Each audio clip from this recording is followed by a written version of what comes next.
Welcome back, everyone. In today's market, considering the majority of the deals are not penciling out, understanding where you must invest your money and where you should not during renovations can make or break the project. And in today's episode, we are interviewing Carmen Cervantes.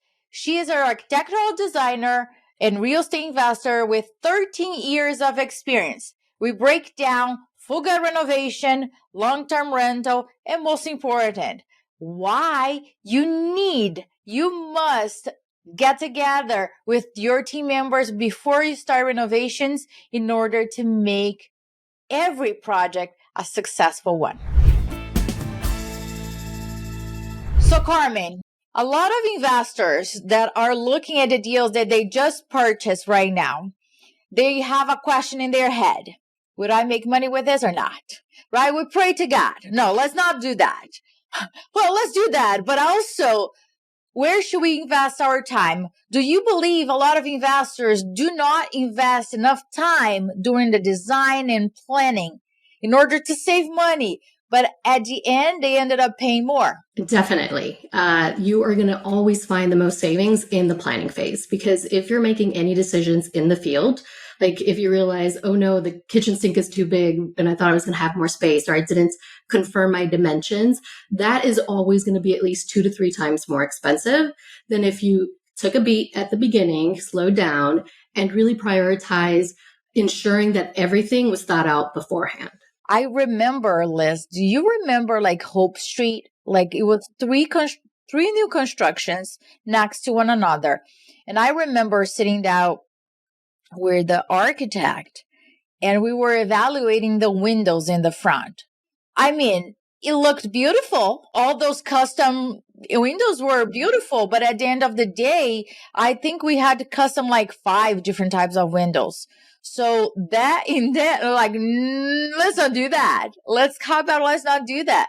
And there was another time that I couldn't close the bathroom.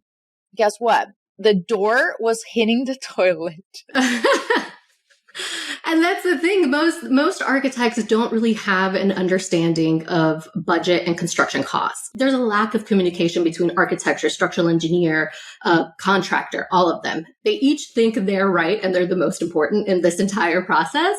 But ultimately, we need to work together as a team, and that's really what's lacking. So as a woman, I feel like women are really much better prepared for this. Like, we're detail oriented. We think more about how we're going to function through the home. Like, when you have a bag full of groceries, right? Like, you think, where am I going to put my keys? Where do I put this? Like, we need drop zones. We understand that. Whereas, unfortunately, these fields tend to be male dominated, and we're falling really short because of that. Carmen, right now, I think so many women and men, right, investing are, they're trying to renovate. They're trying to do it on a budget. They're trying to do it with limited resources, and they're trying to create unique and special spaces, right? Because that is so important, especially we see in the short term, in the midterm rental, more so probably short term rental space, even long term rental space, right? People want, a nice livable space. So there's a lot to reconcile, right? And I'm curious, you're the orchestrator, right? You're the investor, you're the owner of this project. How can you ensure that everyone is aligned with your goals? Meaning you got the, let's start with the architect, right? And the designer. To your point, they're not worried about cost. They're worried about, what they're worried about. So how do you align with them, as the orchestrator of the project? What are some strategies that women can use to ensure they're aligning versus, going in different directions? That's a really good point. So what most women and people in general don't know, I feel like architects are like this mystical being, right? Most people don't know an architect in real life, and there aren't that many out in the real world. But what most people don't know is that you can actually do a lot of the work yourself, like a lot of the planning, a lot of the drafting. In most jurisdictions, if you're going to pull a permit, unless it specifically says you need a sealed plan, like sealed plans, you can do that. Like, your contractor can draw it up for you. You can draw it up. And I teach my students how to use SketchUp Free, which is a 3D modeling platform. It is free, cloud-based, and there's so many resources out there, YouTube University.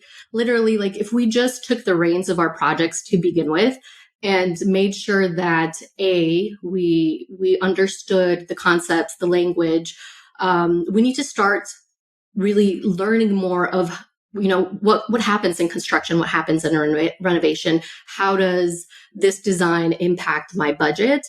And then in terms of really making sure that your project runs well, I'm always going to say the OAC, which most people have never heard of. It's the owner, architect, and contractor meeting. Before you actually break ground, you need to bring your team members. Everybody thinks they're the most important. Everybody always points fingers at others, but ultimately you're building a team around this project, and you need to set out your expectations ahead of time. So in the OAC, you get a lot more information. So it calls for insulation. Well, what are value? What type of insulation? Where is it going? You're going to go literally line item by line item on the scope, in the plans, in everything, and make sure that nobody is working under assumptions. Oh my gosh, that's my love language. Yes, I've had that meeting, right? I love those meetings, right? Because they're very detailed. They go in the nitty gritty, like torture for your list. So don't come after or come before to chat with them. Make sure everybody's good. Then I go in, Liz. That's the plan. I don't think, Carmen, a lot of people do that.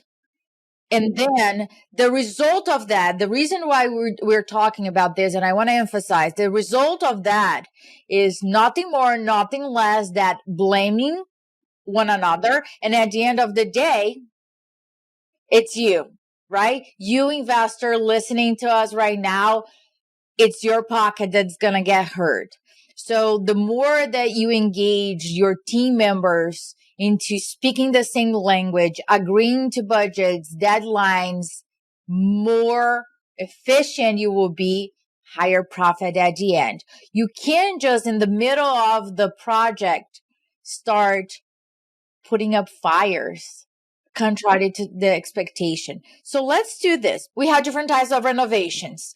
Let's think about a full gut renovation for sale. What are the top 3 areas where investors should invest their money? So for sale, kitchen and baths, always, that's the jewelry on a home. That's what really gets people excited. Ultimately, a bedroom is just 4 walls, a floor, and a ceiling. But the other thing you really need to think about are items like the sequence in which your materials are going down.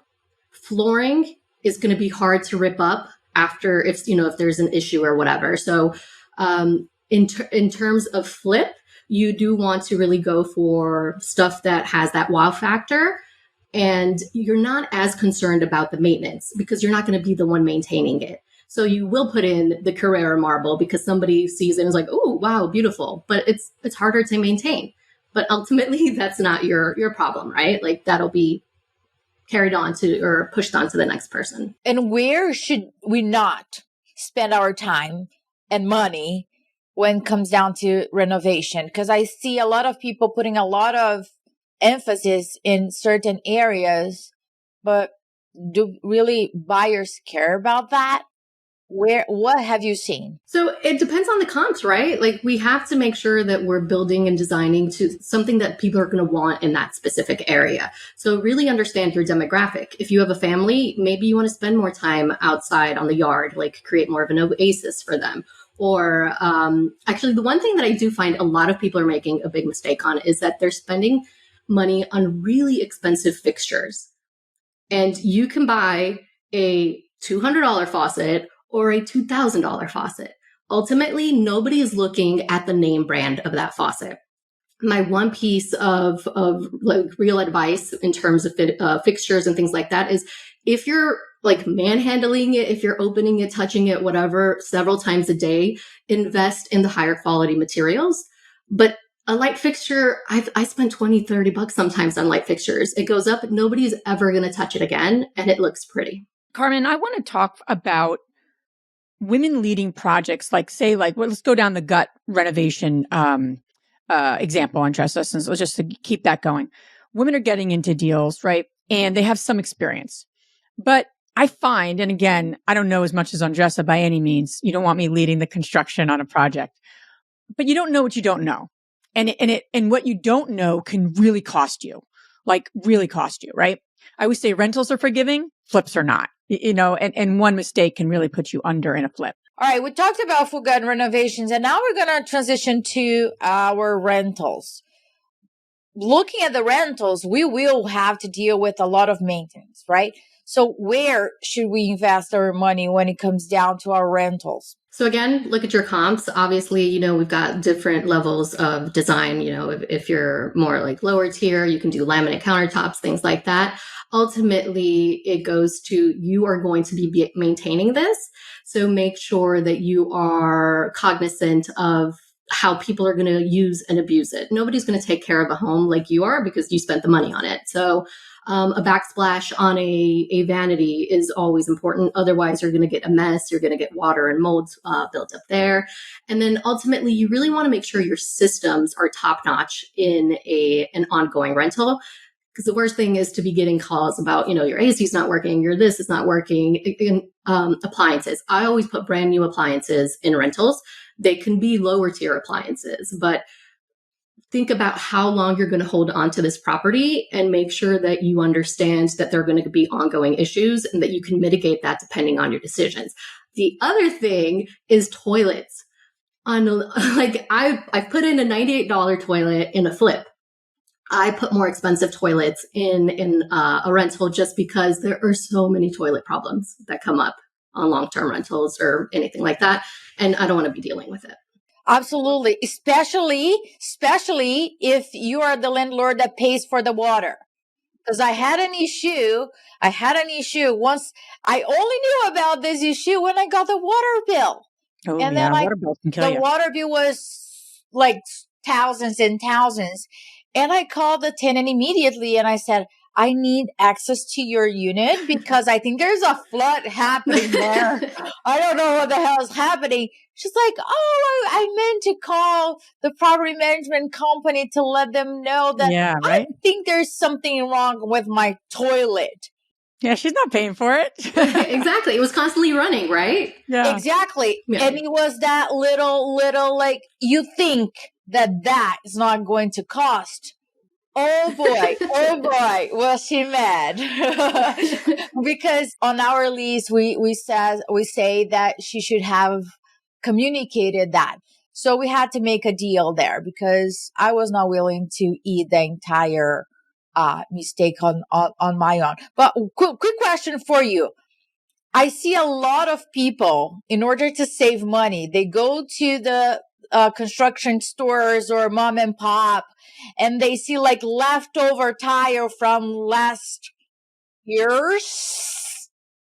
There's an ass there. And they believe, or cabinets on sale, or all like leftover, right? Do you believe that every single renovation is an add value, or depending on what they install, it looks older? Have you seen those things? Like it looks older.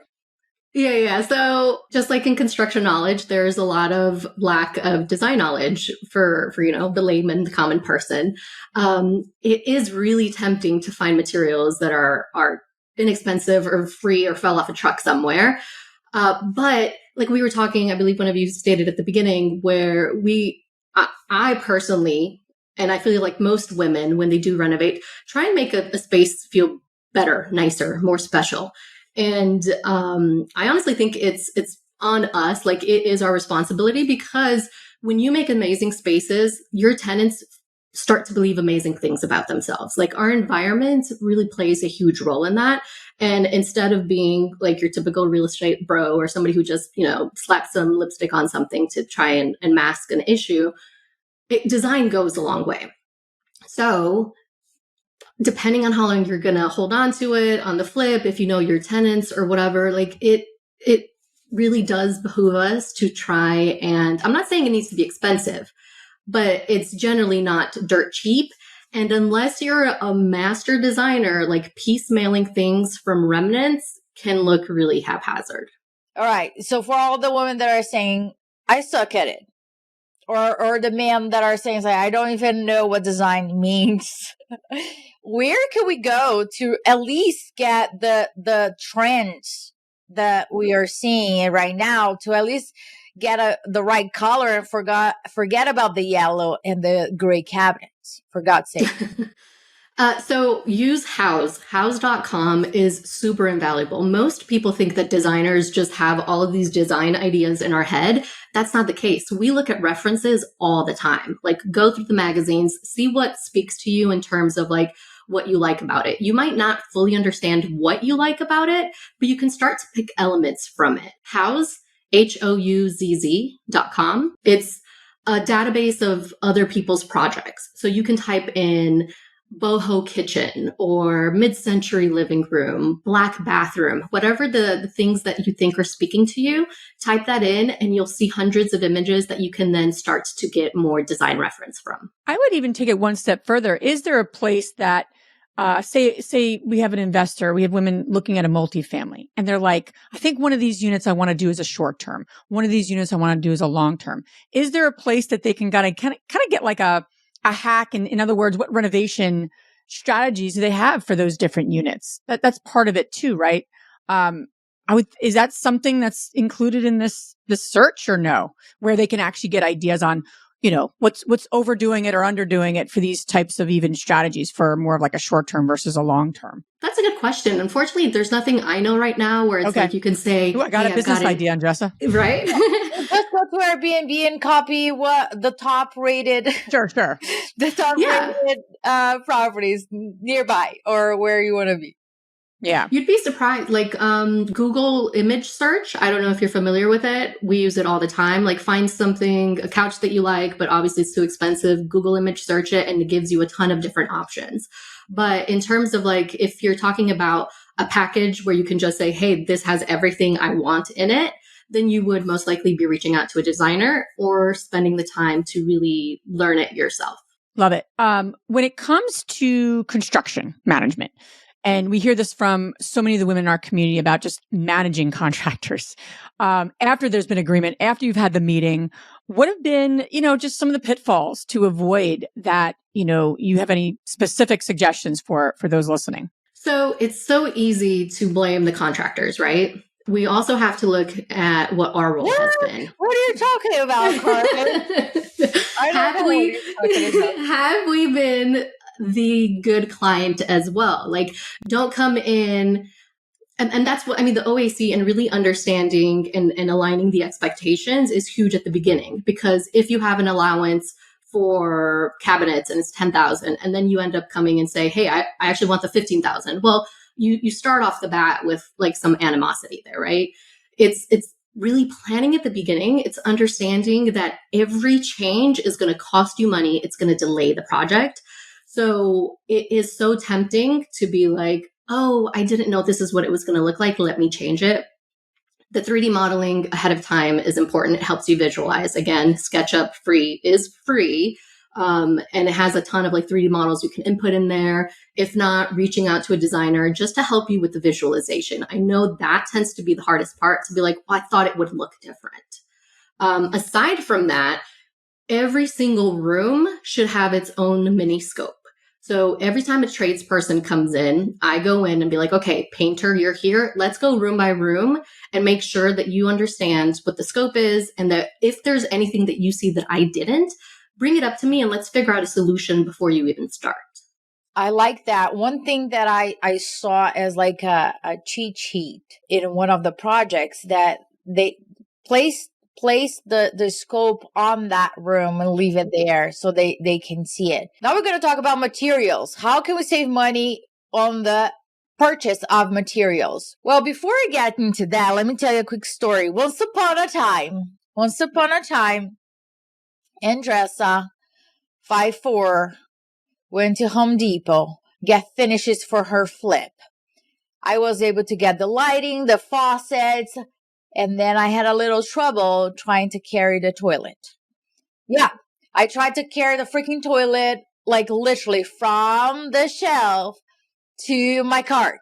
That was my thought process, right? What made you think that was a good idea? No, I just needed to get it done. Okay, so you didn't really have an idea. In my head, I was like, I need to get all those finishes done. So the contractor that I hire have no excuse why the project is delayed or whatever that. I made sense at that time. I made a lot of sense. I'll fight for it, right? Sure. Fight for this nonsense at that time. And I know all of you that are listening, you're that person or you've been that person in the past, right? I thought that my time was well spent at Home Depot trying to carry the toilet. Anyway, sitting down outside Home Depot, of course, I did not get to pull the toilet. People had to help me.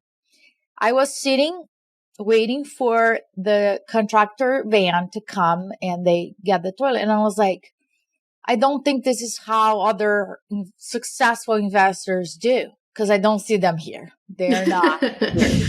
The people with the wads of money aren't here. Yeah. And I think that a lot of people try to save money, as I tried to save money, and they ended up paying much more. So what can be done nowadays that we are able to at least save some money in the construction? Is it buying bulk and having like business accounts? What options can we have considering all the high prices in construction products? There's quite a few things you can do. I always recommend everybody do sign up for like the pro discounts. Generally, you don't even need an EIN number. Home Depot, Lowe's, they have something called the bid room. I think it's called something else in Lowe's. I can't recall. But if you're buying more than $1,500 material at a time, all you have to say is, hey, run this through the bid room. Before the pandemic, it used to save me thousands of dollars. Now, not as much, but still, every cent counts, right? Like we're running tight ships here. The other thing, in terms of you picking it up, you can just call it in. They'll pick it out for you and just have your contractor come and pick it up curbside. So there's always things that you can do. Bulk is a little difficult unless you're doing like new construction, like Builders First. There's plenty of other places where they do your entire takeoffs off your plan and they give you a bulk price for the project itself. That does save you quite a bit in the end. They also, I don't know if they do anymore, but they used to have free structural design as part of their services. So my advice is just to ask. Honestly, you don't get anything in life without asking, and you have no idea what's out there and what's even possible. So go ahead and ask. I literally have built my business and done my renovations and flips by constantly asking questions. I will say two things here. First, I'll never do that again, pick up a toilet, right? Needless to say. But in all seriousness, from that moment on, I have a finishes list that might change depending on the level of the product. But one thing that I give that to my contractor and say, listen, this is all the approved finishes that I used before. They're great. If there's this one, it's not running anymore or out of stock, propose something else that is on the budget. And I could care less where you buy it. If it is on the budget, it is what we're talking about. So that saved me a lot of time and money. But let's say you listening to me right now, you're very resistant and you want to buy the finishes. Okay. If you're going to do that, you're going to use your business cards so you can start really getting miles and getting points and getting points to get miles or different items. So make sure that you're either using the card from the location or a specific business card that you can also take advantage of that. But you're not the only one going to the store. Or can we agree to that? All right. You have our shake hand over here. So you're good to go. And I think it's hard, right? Because it's a mix of saving time, saving money, and it's a little bit of a dance. And so there's no right or wrong, but I think, Andressa, what you're saying, and I think I can attest, not so much that I was picking out finishes, but I used to clean all of our units. Like I did a lot of stuff that I shouldn't have been doing. You do need to step back and go, what is this going to ultimately cost me? You know, I was doing the bookkeeping of, which is horrible. I mean, horrible. Should have been fired, and I was fired. But you have to take a step back and go, where do I want to be? And is this behavior going to move me towards where I want to be? Because so many of the women, right, Andressa, in our community are doing it all themselves. And that's got to stop in order to move into your greater role of that. I like to say orchestrator, you know? Yeah. I have one last question here. So at the end of each project, right? When we are completed, what do you have? Do you have like a comes to Jesus meeting with everybody? What worked? What didn't work? What do you do? So you cannot just learn the lessons, but your team can also be on the same page about what worked and you want to repeat, and what didn't work and you definitely don't want to do that moving forward. What do you do?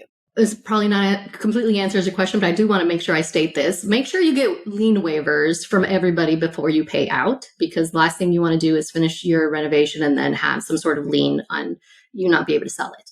But to better answer your question, we keep a running Google Doc, and it's just a list of everything that kind of went wrong and everything that went really well. So we do debrief at the end and say, okay, make sure, like, if we buy a property in this area that they want us to upgrade the main to 1.5 inches, or once we get past a certain amount of fixtures, or, like lumber is too high so let's figure out if we can use trusses in the future. We keep the running list. And then it's, I did want to say something from what you were just saying before, like as women, we do take a lot on, and I agree we need to not do that. But we first need to understand a little bit about a lot. In order for you not to feel taken advantage of, you need to know what the process of installation for your kitchen is generally. You need to understand, if you're doing a bathroom renovation, what can you expect that process to look like? We often defer so much to the people that are doing the work for us that when something goes wrong, it's kind of too late. Whereas if beforehand we're like, okay, this is the process, I want you to install it. And there's 5 different ways to do the same thing, right? So it is taking more ownership in terms of how the project is run. Once you get more comfortable with your contractors and your tradespeople, they know how you work. I'm sure like Andressa and Liz, it's like clockwork at this point, but you do need to know it so that you can understand when things are going awry. Makes a lot of sense. Carmen, this has been great. Where can everyone listening learn more about you? Sure. Yeah, this has been awesome. Thank you so much. I am at Reno to Forever. So RENOTO Forever on basically anything. My website is Reno to Forever. And I'd be happy, like, this is my jam. I'm architectural designer, real estate investor. Like, I teach women how to do this. And I honestly love everything real estate. So just reach out. Thank you. All this information you guys can find on our show notes.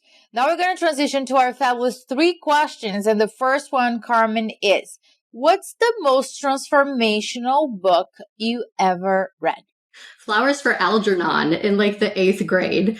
And it's a great book because it's written in the point of view, like first person, from somebody who is mentally, I don't want to use the R word, but they do. But, and so it has a lower IQ. And through this scientific thing, they increase their IQ. And so what they start to see the world differently. What you once thought were your friends, once you got smarter, you realized were actually people that were making fun of you. So it taught me how to really stand in other people's shoes. Again, like when we talked about what kind of client are you being in the construction project, you really want to make sure that you don't center yourself in everything, that you start to understand that everybody is coming to your project from their own point of view, and we need to start meeting each other halfway. The second question is, what's the most powerful routine that you do to live a financially free and balanced life, whatever balance means to you? Like the older you get, the more you realize you're not really chasing money. You're chasing time freedom. You're chasing the ability to really live your life however you want. And for me, it's picking up and dropping off my daughter. And in the summer, it's doing so on my electric bike, which means, I get my exercise in at the same time. Isn't it? Huh. That's the best, right? Last question. Which woman, famous or not, have inspired you the most? It's probably a trope or seems quite trite, but my mom, like amazing single mother of 4. Like, we lived in a battered women's shelter when we were younger. And she really just, like, she taught you that anything is possible. When you're poor, but you don't even realize you're poor, like, that's just a testament to your mother. Indeed. What's her name? Because I want to learn her. Raquel Cervantes. Raquel. Awesome. Where did she come from? Mexico. Listen, I'm telling you, we immigrants run the world. We do. We do. That's awesome. Carmen, thank you so much for being on our show, and thank you for sharing all of your wisdom with us today. Thank you. Thanks so much.